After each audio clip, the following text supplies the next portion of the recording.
we mentioned that Hashem gives chachma only to someone that has chachma. We mentioned a few insights into what that refers to. Who is a person that has chachma in the first place? How did the person get chachma in the first place? It says Hashem only gives it to you if you have it already. But if you how did you get it in the first place? If Hashem only gives it to you if you have it. So we went into that. And I did want to mention we have a one of our quiet participants. His name is Betzalel, very knowledgeable in Hasidic thought, and he wrote to me a little point about it. Maybe Betzalel, maybe you could unmute yourself, and maybe you could explain what you wrote to me. Betzalel, are you available to? Like that. Hello? Yeah, Betzalel, great. If you could explain it to the class what you wrote to me. I didn't fully understand it. And there's a famous Pirkei Avos, Yogaiti umatsasi tamim. I worked and I found means you believe the guy. And what yogia means, the word yogaiti, that work, that when it's connected to chachma, means emptying the mind to be able to receive the chachma. Don't have preconceived ideas, even though you understand a lot and you know a lot. It's the idea of opening up the mind to be able to receive the chachma from the chachma generator, which happens to have a name, koach hamaskil. So when the mind is opened, that koach hamaskil can generate a new chachma into the brain. So like it says, chachma is given to a chacham. The open mind is called the depth of chachma of the receiver. It's not an actual chachma. It's just an opening up to be able to receive the chachma. It's called the depth of chachma. And when the new chachma flashes into the brain, that's called the width of chachma. So the chacham, he's the guy with an open mind to be able to receive. He's given chachma. And I have a source if anybody wants to, I can email it. So the Yagaiti is the person that is empty from, he empties his mind out, and that's called the depth of chachma. Is that the term? What's the Hebrew for that? The omek of chachma. Omek ha-chachma. So omek ha-chachma means that you empty your mind out. That's the omek by the receiver. By the receiver. There's an omek by the giver, by the mashpia, but this is the omek by the receiver, and it's part of the chachma of receiving the chachma. So that's I understand. That's called the chacham that chachma is given to, the one who's wise, who uses the koachma of chachma to be able to receive, make himself empty and nullified to be able to receive the new chachma. And you said the other the chachma that comes after he empties his mind is called the width of chachma. Is that what you said? Called the rochav of chachma. The rachava of chachma. Rochav, the rochav. Rochav of chachma, the width of chachma is how it flashes into the mind of the one who's ready to receive. That's what it says, to give chachma to the chacham. Amazing, amazing. Thank you for sharing with that. What is the source that? It's Likutei Biorim. It's an explanation of a book by the Midler Rebbe called Shar HaYichud. And it's an explanation by Reb Hillel of Paris. And it's an explanation of chapter 1 of Shar HaYichud. Wow. Okay, great. Thank you, Betzalel. Please speak up whenever you have some thoughts. This is a great insight into this Gemara. Thank you. Yasha Koyach. So the Gemara says that Hashem gives chachma only to someone that has chachma, and it brings a pasuk, Yohiv chachma salachakimen, he gives chachma to the chakimen, and manda'a liyodei bina, gives bina, wisdom, to the manda'a, to those that have some type of knowledge, some type of understanding. Then the Gemara mentioned that we have another pasuk in the Chumash about this, and it says, "V'leiv kol chacham leiv nasati chachma." To the people who are to the heart, that's a chacham leiv, I gave chachma, which means that you have some type of chachma already, and to them is who I'm giving chachma. The Gemara then mentions that by a dream, Amar Rav Chizda said, and this was a little unclear, the wording here and the different ways of translating it. Kol chaloim v'loi tavas. So there are a few explanations. We mentioned them yesterday. That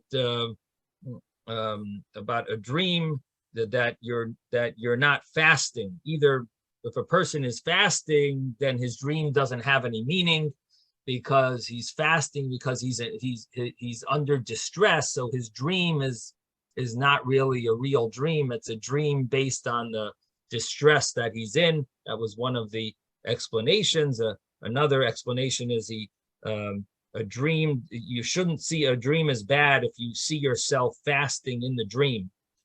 It's a little unclear what Rashi has some different opinions of how to read the Rashi over here, but don't see a dream that you're fasting in. Or don't, right.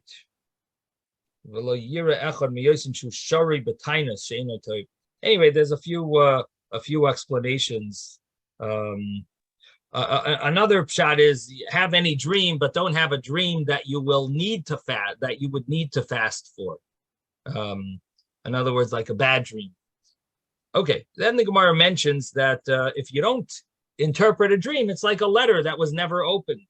So, in a certain sense, it's like you're good because if you don't you don't interpret it, it's like you never know what is it. It's good, it's bad, it's not happening. You didn't interpret it. It's like the letter that you didn't read, so you don't have to worry, so to speak.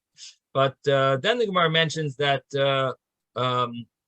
every dream has things that are not real in it. There's always like some dvarim b'telim. So a good dream, the entire dream doesn't necessarily come true. A bad dream, the entire dream doesn't necessarily come true. There's always a few things that aren't really so exact, precise. And then we mentioned that a bad dream is better than a good dream because it gets you to do tshuva. And then we said a chalma bisha atzivuse mesasye and chalma tova chedva mesasye. Rav Chizda said that a bad dream, the sadness is enough to nullify the dream. In a good dream, the joy is enough to nullify the dream. So, in a certain sense, you're the bad dream, just being sad about the bad dream, that's enough. It's considered that it was fulfilled in a certain sense, or at least the Maharsha has like a deeper explanation here. He says that is the bad dream. The bad dream is that you are going to feel bad. And the good dream is that's actually the fulfillment of the good dream, is that you're going to feel good. And meaning that the rest is not going to happen because you actually had it happen already.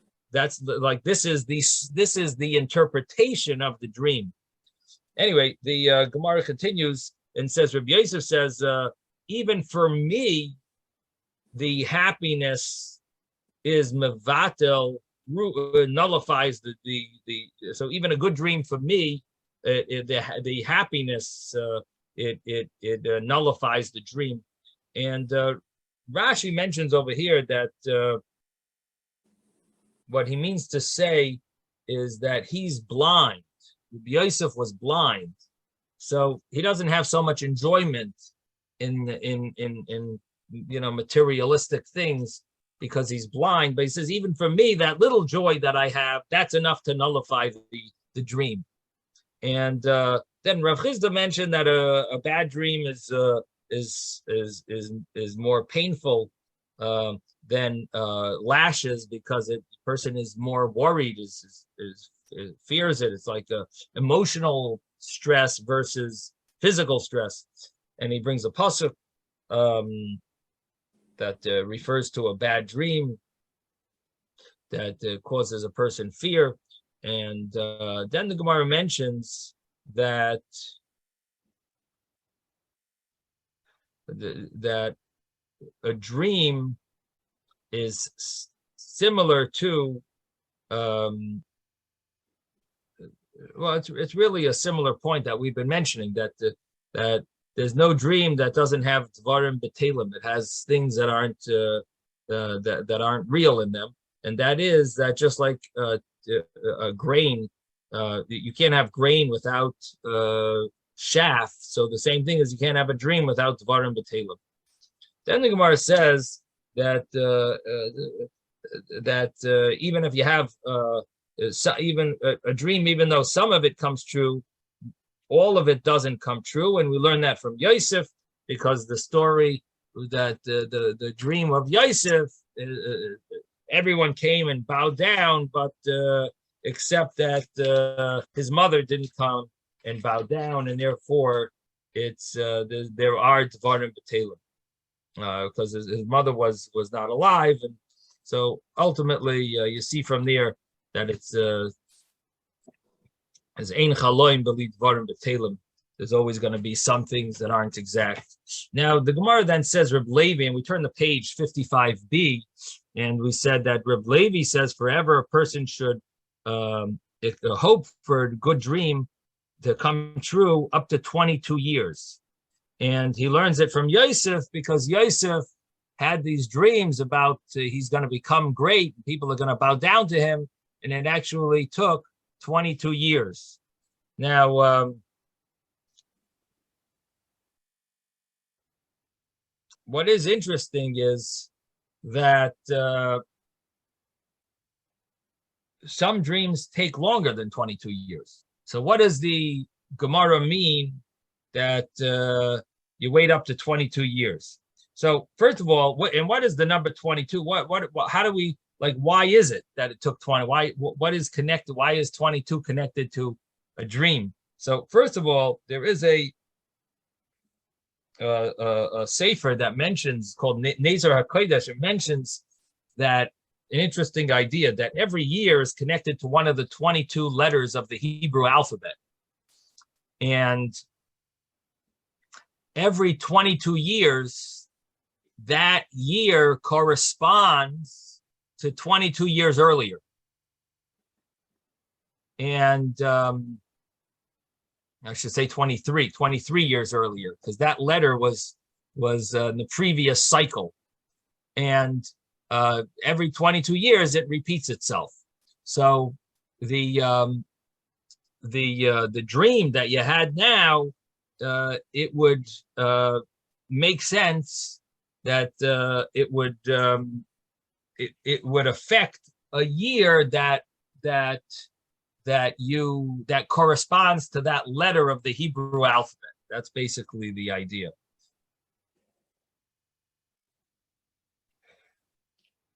In other words, the energy that happened when you had the dream will be the same energy as it will be 22 years later, after 22 years. So anyway, so it'll end up falling into going from potential to actual. So that's the story of Yosef's dream, that it took 22 years. Now, there is a concept that Paro's dreams that happened right away, right? He had the 7 years of plenty and the 7 years of famine. Those dreams seem to have happened right away, except the fact that the dream of famine only ended up lasting for 2 years, because Jacob came and sort of nullified the dream, right?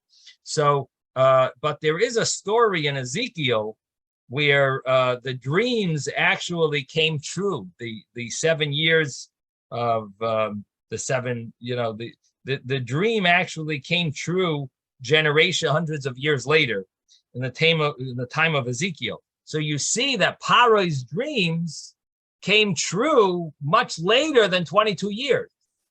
So how does that work with our Gemara? Our Gemara says you wait 22 years. There is a source that you have dreams that come true even more than much later than 22 years. And so he says that that it's not that it can't come true much later. It's that Yosef waited 22 years for this to happen. So the Medrash mentions that Yosef actually made sure that everyone wrote down their names when they entered Egypt. There's a Medrash that says this, that he made sure he had lists, he had a whole program of how to how to make sure he's on top of things, which means he was actually waiting for his brothers. It was a whole plan. In other words, he wasn't just busy with his work and he happened to see his brothers. He decided to put on this little gig, and he put on a show with them and tested them and so on. No, this was he was actually waiting for them, and probably because he saw this as a opportune time to allow that. He was meant to have them do tshuva, and this was all part of the major process. So he had everyone filling out a form. They had to fill out an application, whoever came to Egypt. And so we see that he actually waited until his dreams came true. So the Gemara says that the person should wait up to 22 years to see if their dreams come true. But not that the dream can't come true later. But we see from Yosef that he waited that long. Okay, so then the Gemara mentions, and why was it 22 years? Because he was 17 when he had the dreams. He ended up 13 years with all of his tzaras, captivity, and so on, prison, and slave. And then 13 years like that, 13 years. Then he had 7 years of the plenty, and the 2 years of famine, and ultimately that's 9 plus 13 is 22. Okay, then the Gemara says that Rav Huna says that for a good person, we don't show a good dream because we want him to do tshuva. He should be saddened and figure out what sin he did and want to do tshuva on it and do tshuva on it. So to a bad person, we don't show him a bad dream. And then the Gemara brought up Brisa that David HaMelech always saw good dreams, and Achitophel, David HaMelech, never saw good dreams, and Achitophel never saw bad dreams.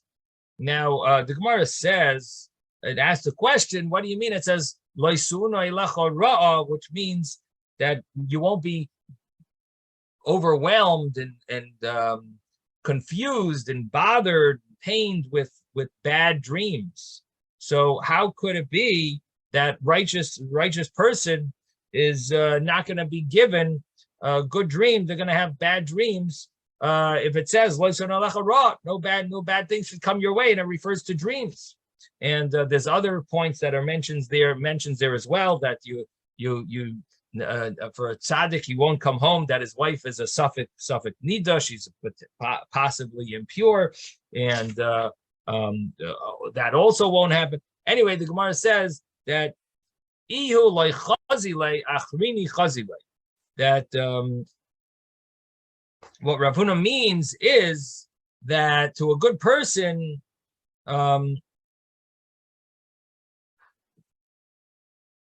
we don't show him a good dream,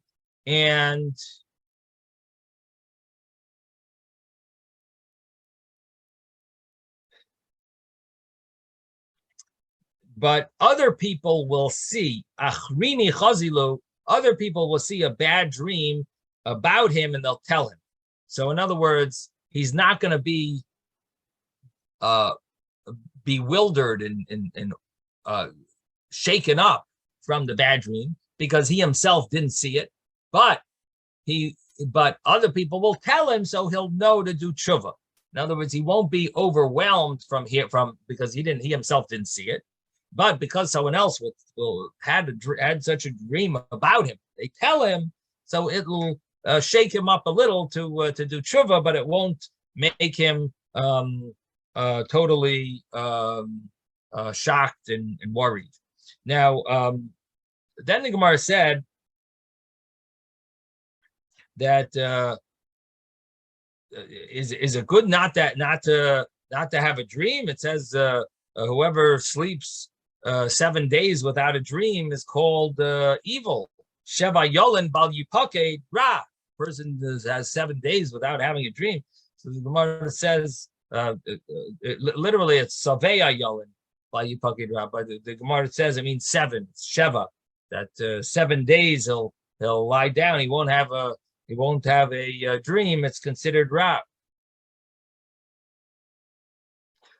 Gemara answers that he sees dreams, he just doesn't remember them. So he sees good dreams, but he doesn't remember them when he wakes up, in order that he shouldn't be excited and then they'll be nullified and so on.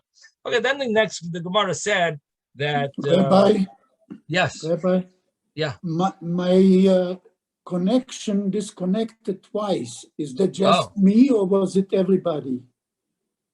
Anyone else have a problem with their connection to the internet, to the it disappeared, class, to the and Zoom? then I brought it back. Anyone else having this problem? I guess not. Okay. Okay. Everyone Thank seems you. good. So you might have to move to Florida, Ben. Yeah. So the Gemara then says that person who sees a dream and he's worried about it, so he should go v'yifterenu, get it interpreted before 3 people. The Gemara says interpreted. I thought it's better if it's not interpreted, because this way it's like nothing will happen. It's basically like a closed letter. It's igarta delay mikaria. It's like a letter that was never read. It was so better not to interpret it. Well, so the Gemara answers, in other words, let it stay as a dream. That's not good or not bad, until you interpret it. That's when you get yourself into problems. So the Gemara answers, it doesn't mean you should interpret it. It means you should get tivenu. You should better it, make it good, turn it into good in front of 3 people. And what you do is you have them say this whole thing, that you say to them, I saw a good dream. And they answer you, Tavahu, it's good, it will be good. I thought you say, I had a dream and I don't know what it is. Chalma Tava Chazoy. I don't remember, but I don't have it in front of me. But I thought it was, I came with Veni Dea Mahu or something. No, that's the Hirotzen. That's the next, that's another thing. Okay, so it says Chalma Tava Chazoy, and he says, they answer him, Tavahu, Tavaleve, it be good, it's good, it will be good, it'll be fulfilled good, and Hashem v'shav yolatav, Hashem will make it good. 7 times it should be decreed upon you from heaven, and it'll be that it should be good, and it will be good. It's a little unclear if 7 times means you should say that thing 7 times, or it means that that you say the words 7 times, it should be decreed upon you from heaven. Or does it mean you should say it actually 7 times, this whole interaction 7 times? So Taisus over here brings both views. He says that's the lachash, that's the incantation that you say is 7 times it should be decreed upon you. But some say that it means 7 times you should say this, about this whole interaction. I saw a good dream, and they answer that. Then you say it again, I saw a good dream, and they answer back to you. You saw a good dream and it will be good, and so on. And you do that whole thing 7 times. But the Ri would only say it 3 times. So obviously he didn't learn it means 7 times you do the whole interaction. he learns, the Re obviously learns that it's 7 times that you say the word 7 times. It should be decreed upon you that it should be good, and it will be good. And then you say these psukim, the 3 hafuchos, that Hashem transforms things, the 3 redemptions, and the 3 shaloms, and those that turns everything over for good, and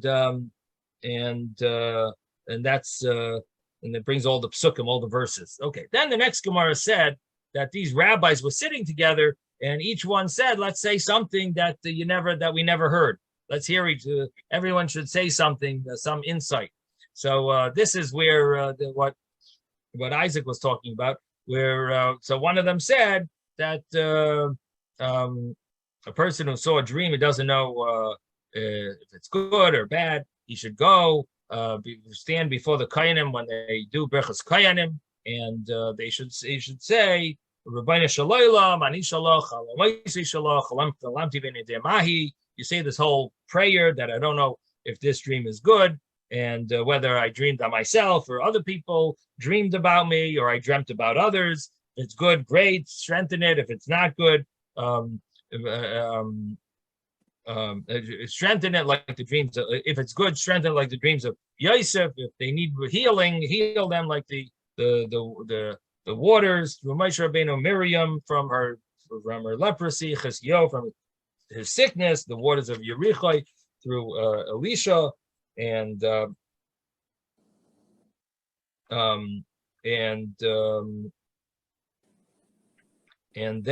the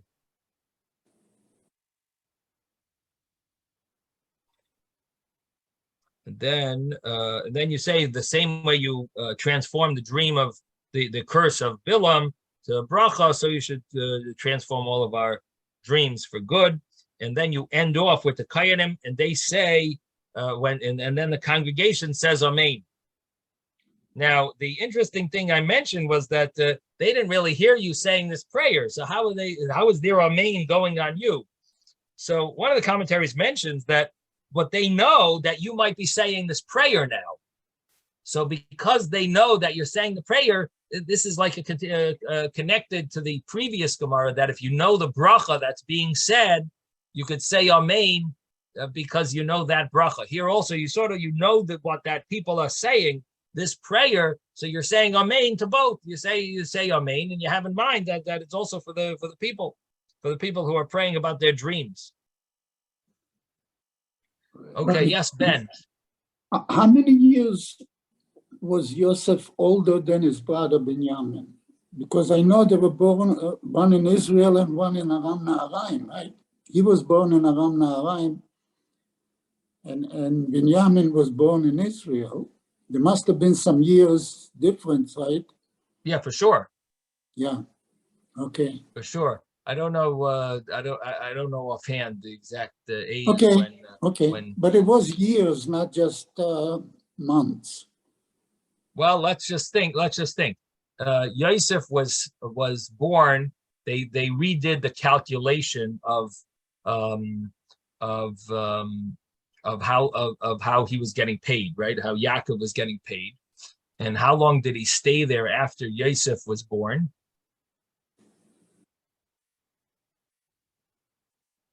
He stayed there, was it six years? So he stayed there 6 years.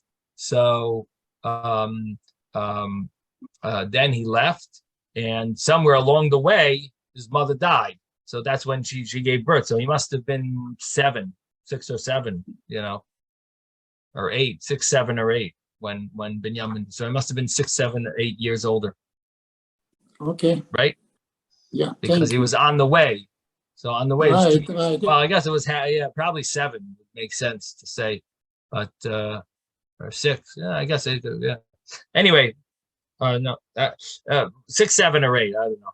Well, maybe Mordechai knows. Mordechai has all these numbers. Do you know? Yeah, Mordechai? I don't know the exact number, but I know that he spent those 2 additional years On the way. Right. How many? Yeah, so I guess it's probably closer to 8, right? Closer to 8. Okay, thank you. Okay, So, so the Gemara says, what happens if you finish early saying this prayer, and the people are not yet ready to say Amen? So you could say another little prayer, add in another prayer, Adir b'morim sheichin b'gvura, that Hashem is Adir, strong in the heavens, he dwells with strength. You are peace, your name is peace. Yiratzayin milfanecha, it should be your will that you touch them. Oleinu shalom, you should place upon us peace, and try to finish that with the Brochos Kainim, and then everyone will say Amen. So this is basically the Gemara we learned yesterday.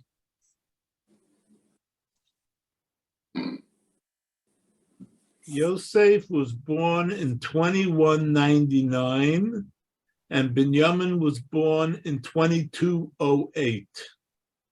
Uh-huh. So Okay, there's so 9 8 or 9 years older. them. Right. Uh-huh. So 9 years difference. It seems like it should be 8. It's surprising. Okay. Because it could be 8, because it could be a Right. Right, if it was, because like if there was like a different, like, in other words, like if one was born in Elul and the other one was Tishrei, it would still Right. only be 8, yeah. So okay. So now comes the next rabbi. There were 3 rabbis that were sitting next to each other. It doesn't say names of what each rabbi said. It says the names of who was sitting next to each other: Amemar, Mar Zutra, and Rav Ashi, but we don't know which one said which. But anyway, it says over here that so the Gemara here, where we're up to Nun Hey Yom Beis, we're at 55b, and 55b, and we are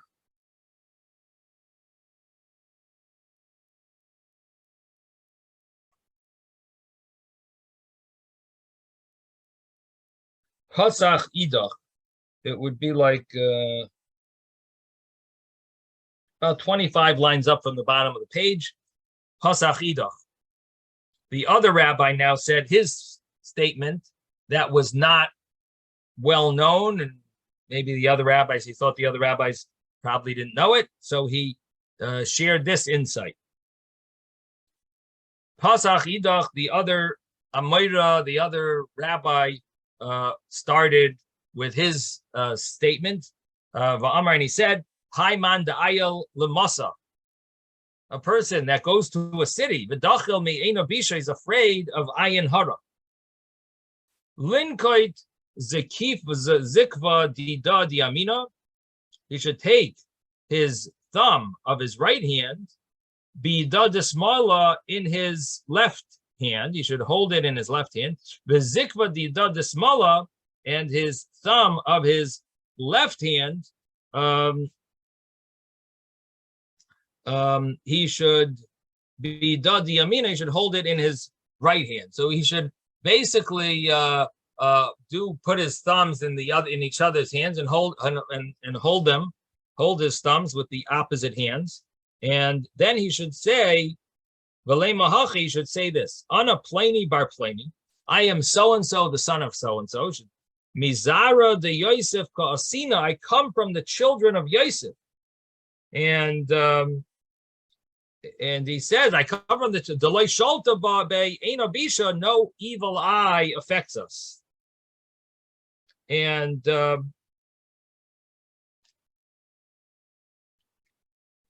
he says that term, that point, Shenem, as it says, Bein Piras Yosef, Bein Piras Ale Oyen. And this charming son, that's Ale Oyen is translated that he's above evil eye. In other words, literally, it would mean anyone who sees him, he's charming, but it means Ale Oyen, on top of the eye, that he's above the evil eye. And Al Tikre Ale Oyen Ela Oile Oyen. So it means that he rules over the eye. He's It's not the eye that sees him. It's ale oyin. It's oile oyin, which means they're separated from the eye, meaning they're separated from the evil eye. So shalit, Rashi says shalitan al ha'ayin. They rule over the eye, and the eye doesn't go into them. So therefore, you get away from evil eye by saying this point, this statement. Now, the question is this a lie? Are you really a descendant of Yosef? Yosef's kids are, but what about everyone else? Yosef, from Shevet Ephraim and Menashe, fine. But if you're not from those Shvatim, could you say this? Is this so? One pshat is, well, it's just an incantation. So you're just saying it to heal you, to save you from protection. But there is a pasuk in Tehillim that says that Noiheg Katsoin Yosef, that every Yid is considered a descendant of Yosef. We are the sheep of Yosef. And the reason is because Yosef, he supported us in Egypt. So we all became sort of like descendants of his because he kept us alive. So therefore, we say this: we are descendants of Yosef, and this will save a person from an evil eye because Yosef is above evil eye. And now the Gemara says that there's another verse. Rabbi Yosef, Rabbi Chanina, Amar Meichacha, Rabbi Yosef, Rabbi Chanina says that there's another source that Yosef is above evil eye. It says they will multiply amongst the earth, and the Gemara darshans from here that the word yidgu, they will multiply like fish. Just like the fish, the water covers them over. The evil eye does not have any effect on the fish. And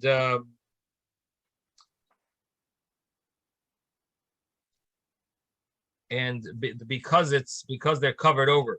So Av Zarei Shel Yosef Ein Ayin Ra Sheletes Bahem. Also the children of Yosef, the evil eye does not affect them. So that's the story of how to get out of an evil eye.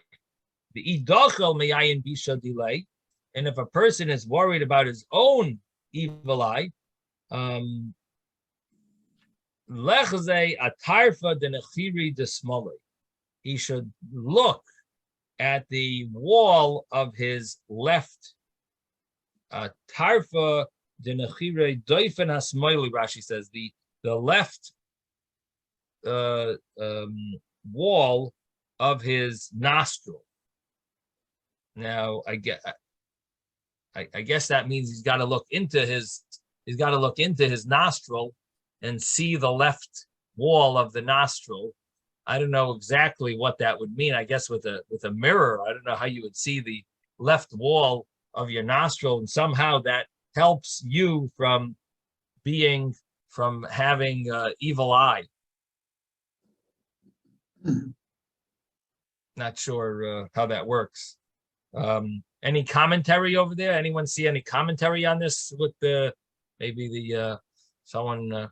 Maybe if it's sore or sensitive or something, you have to heal it. Somehow this stops you from causing an evil eye?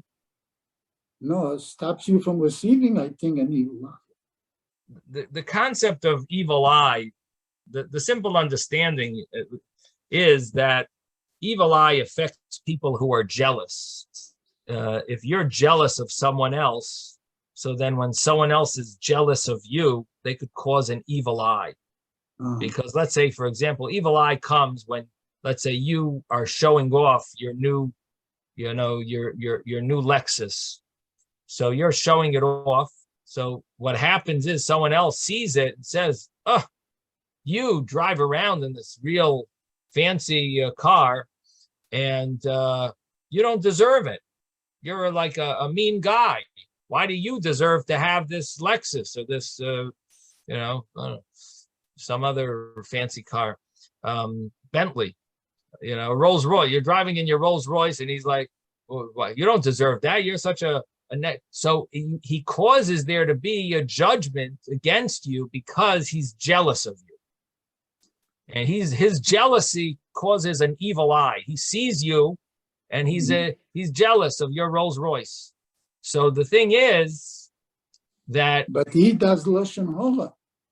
well, he doesn't tell anyone this. He's thinking it in his mind, and that evil eye goes and affects this person. And the person driving in his Rolls Royce all of a sudden gets in an accident, and he doesn't have his Rolls Royce for 6 months because they can't get the parts that he needs.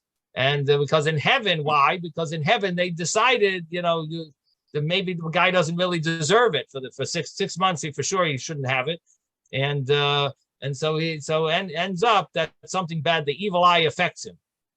All right, and this could apply to many different things, not just someone sees somebody a that does 90-year-old. evil eye, somebody that does evil eye is not punished for it. So they also can get an evil eye will affect them. Someone else is going to see them running in the marathon, even though they're 80 years old, and say, "Oh, was that guy so healthy? That's not right. That guy's a terrible person. They shouldn't be so healthy. Hashem gave them such good health. That's not, that's not right. That we're all suffering, and he's running around at 80 years old with no health. He doesn't take any pills at 80. That's for such a guy, if he was righteous, fine. And such a person, so evil eye all of a sudden will affect him, and all of a sudden he goes to the hospital. So there is a chain of it. So how does it work? It all boils down to jealousy. Jealousy seems to, well, at least one aspect of it. I'm not saying it all boils down to jealousy, but one aspect of the evil eye is jealousy. And so when a person says they're from the family of Yosef, the idea is that Yosef was not jealous. And because he wasn't jealous, the evil eye doesn't affect Yosef. And it didn't affect his kids and so on. He was he didn't. So if a person doesn't have that element of, in other words, if a person follows, as he says, I am from Yosef, it doesn't necessarily only mean because Yosef kept us alive in Egypt, but it means I follow in Yosef's footsteps. If you follow in Yosef's footsteps, therefore you will, and you're not jealous of someone else. Someone else's jealousy doesn't affect you. Their jealousy is not going to have an impact on you, because you're not susceptible that someone's jealousy will affect you. You're not subject to that issue. That's one of the points that's I've seen years ago, this idea that it's all based on jealousy, and I saw it in a sefer called the sefer that I saw this in was called Shvilei Pinchas. It's from a great scholar in Eretz Yisrael, and very interesting insight that he had. It was based on this Gemara, really. Okay, so anyway, Rabbi. Yes. A couple of ideas. Yeah, sure. First of all, the fact that we're all not descended from Yosef, only his children, but on the other hand, Yosef he became the leader, and the leader, the Nasi Hu HaKol, the leader is considered to be the head of the entire people, and it's equal to the people, and also that the Rosh B'nai Yisrael, that he becomes the head of the Jewish people. So in a certain way, we're all descended from Yosef. And as far as the connection with the fish and the dreams, we see the same thing by Yehoshua, that after Moshe Rabbeinu, Yehoshua became the leader. He was the Nasi Hu HaKol. He was the leader, and his father's name was Nun, Yoshua ben Nun.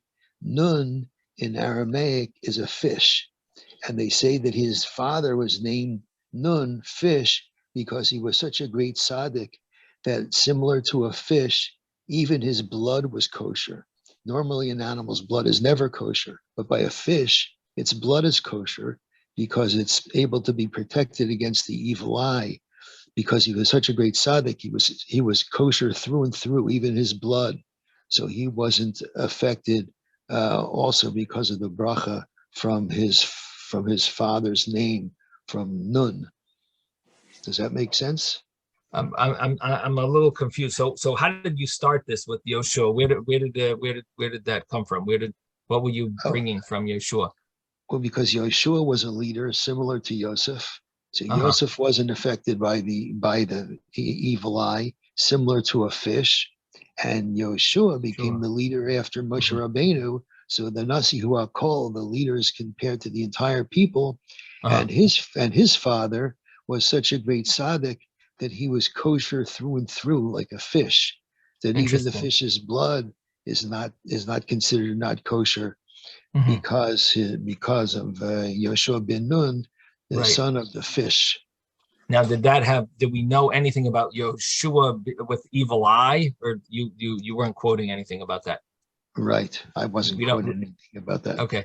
Right. And Yoshua, I think, came from Ephraim, if I'm not mistaken.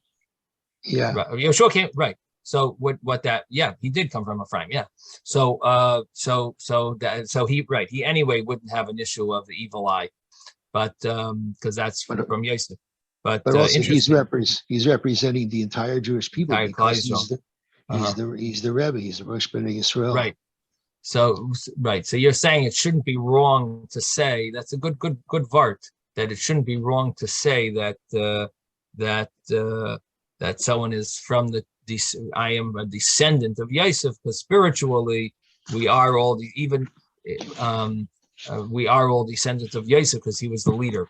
And it's not, in other words, not only because he physically gave us food in Egypt, but he really spiritually was also the leader. Right. It's like this story I told yesterday with the dream, where the Rebbe's mother is considered a mother in Israel. That's the name of the book about the Rebbe's mother is called A Mother in Israel. So she's considered the mother to everybody, even though we're not physical descendants. Right. So I guess that, it sounds like a great part. It's brought in L'Kutei Torah that Yosef was called the Tzaddik Elyon. He was the higher Tzaddik, and they were the other. I wonder if spiritually people were clued in then that Yosef was the leader. In other words, some generations it was like more hidden, who was the official leader of the generation. And you wonder like what was going on in Egypt. Yosef was involved in the politics and so on. Did the entire community acknowledge that he was the spiritual leader? And in other words, you had Yaakov, the beginning of the first 17 years. Then after Yaakov passed away, then you had you had Yehuda, who was must have been a major hitter over there. You had Levi, you had all the major scholars and so on. And but Yosef was Yosef was the only one that was called Yosef HaTzadik. Okay. It wasn't Yehuda HaTzadik or Levi HaTzadik. And why is that? Because he was able to rise above all the challenges and still keep his righteousness. Right. And not be affected by it. And not be affected by the politics. True. So, but the question is, did the people acknowledge, like, for example, in the time of Mordechai, what we called Mordechai HaTzadik, it says, V'rotzui l'roiv echov, that the Pirshu Mimeno, like the Sanhedrin said, I don't know if we can go with Mordechai, he became a big politician. So I'm just wondering, I'm saying like, it would be interesting. We obviously don't have much history books written about the personal life in the way things were in Goshen history, the history of Goshen, how people felt about Yosef, and did they realize that he was the Reish B'nai Israel. But in any event, your point is correct. That sound, I mean, he was definitely the tzaddik and the leader, and maybe that should be good enough, right? In other words, it's the deeper meaning of how he supported them. He supported them spiritually, not just physically. The fact that he didn't have everybody follow him, the Hasidic Rebbes say this is one of the lessons about Noach, because Noach was a tzaddik, but meanwhile, not everybody followed him. There was most of the world was against him. So they say that the lesson in that is the fact that there's a Rebbe who has opposition is not a big deal, because even Noach had opposition and he was a tzaddik. Well, that's a proof. That's a proof he's a tzaddik. Right. Well, not only that, but it's a proof that every Rebbe doesn't have to have full following. It's normal for him to have opposition. He could still be a great tzaddik and a great Rebbe. Right. No, I was saying further that it's even more of a proof. He's even, the fact that he has opposition, that proves that he's he's real. In any event, good point. Thank you for sharing that. It's a good insight. Good insight. And Yasha Kayach for your story yesterday. I'm still I'm blown away with that story. And what I added today helps the fact that it's more than 22 years. That story took more than 22 years. How old was your son when he got married? He was about 25. 25. See, so the thing I mentioned today, that it's that Yosef, the dreams come true after 22 years. Just we see from Yosef that he waited 22 years for dreams to come true. But the concept, the dream can come true even, comes true. Sometimes it takes more than 22 years. Okay. So you were asking about the school of how to get rid of an ayin hara. Yeah. Wanted to share Rabbi Kornfeld's bit where he talks about ayin hara. You should hold your thumbs in your hand. You should look at your own nostril. What's the game? He says you shouldn't get the jealousy of others. By holding your hands that way, you're saying, I'm not holding on to anything that I should be jealous for. And then, here, let's read the whole thing. This looks like a great thing. You want to read it to us? The whole thing? Okay. Yeah. One should not arouse the jealousy of others by flaunting the possessions he has, which they do not have. If he does so, he may cause Hashem to take the object away from him and to give it to the others instead. As Rava said, let my enemies rejoice in my lack of good health, so that Hashem will bring an end to my suffering because of their mocking. The Gemara explains that the procedure for stopping ayin hara from affecting oneself is to hold two thumbs in opposite hands, as if to say, I am not prideful of my skill at amassing material possessions or health, handsomeness, etc. Rather, I've been blessed with a portion from Hashem that was never meant for anybody else. I therefore have nothing to show off. To prevent accidentally giving an ayin hara to others, one should look down at his left nostril. So you're not looking in, you're looking down with your eyes on your left, as if to say that he is looking only at his own belongings and he does not even notice the belongings of others. He should look at his nostril because that is the closest part of his body that he can see. He should look at his left nostril because the left side represents material wealth and honor. As the voice says, Arach Yamim, Yamina. Right, the Yamina, L'Smoila, Osher V'Chavod. Shkoyach. Wow, thank you for sharing that. So you're not looking in a mirror up your nose. Right. You're looking straight ahead, but you're looking down at your nose. Right. It's just surprising the Gemara uses the word nostril and not nose. It is the left side of his nose. But okay, I guess it's okay. Hey, you can look at the hole. You're looking at your nostril. But right. Anyway, Yasha Kayach, that's a beautiful insight. Hashem blew